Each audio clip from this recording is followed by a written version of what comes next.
retired and an extremely successful businessman. His life spun out of control as he found his worth in his career. As things spiraled downward, he meticulously planned the horrible choice to end his own life, which included putting myself and others in his will. I remember him as a good man, an encourager, a man filled with wisdom. If only that was the only painful phone call. Early one morning, I walked into our bedroom, and my wife, Kay, was crying on the phone. When she hung up, she told me that a friend of ours checked himself into a hotel and drank himself to death.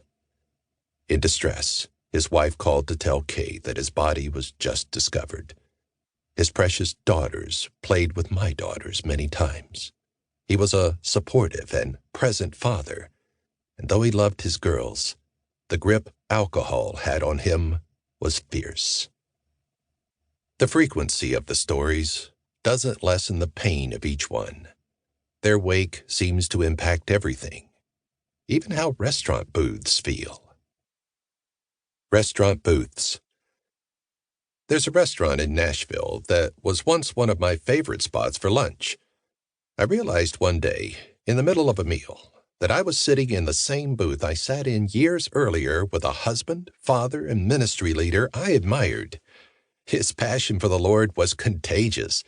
There was joy in his eyes, the kind of joy that makes someone want to ask the server for whatever he's having, but makes those of us who have walked with the Lord think, this guy has spent time with Jesus today. His love for people was tangible. How he interacted with the server and others at the table was refreshing.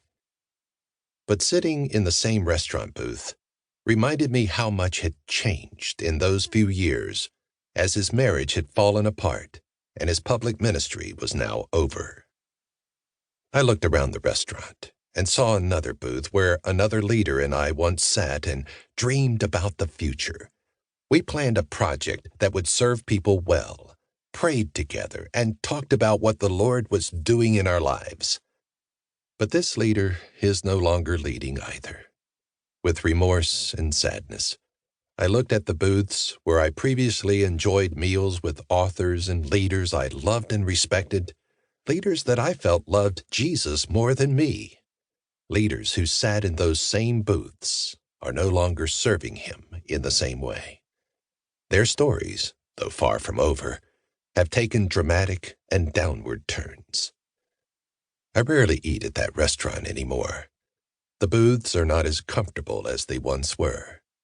Instead, they surface feelings of loss, regret, and wondering what could have been different.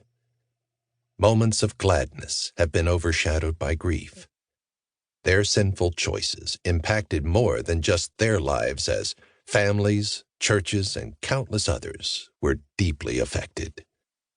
The restaurant once reminded me of pleasant conversations, and now it reminds me of painful ones, of phone calls and meetings where I've learned that people I love have been disqualified, at least for a season. Disqualified. There's that word again. Disqualified and qualified.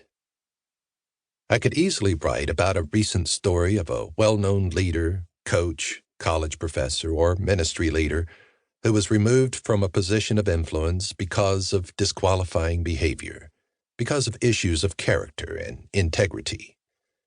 However, the story would be old news by the time you hear these words, because there are always new stories as these implosions continually come to light. Competent and effective leaders in a variety of fields and disciplines forfeit their roles over deficiencies in their character.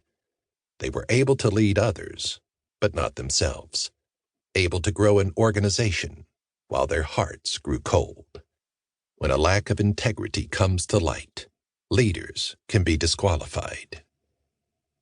There's great pain in being disqualified. Maybe after submitting a resume for a job, you have heard, "I'm sorry, you just don't meet our qualifications." Or maybe you didn't qualify for the college you dreamed of attending. Perhaps after throwing a few deflated footballs.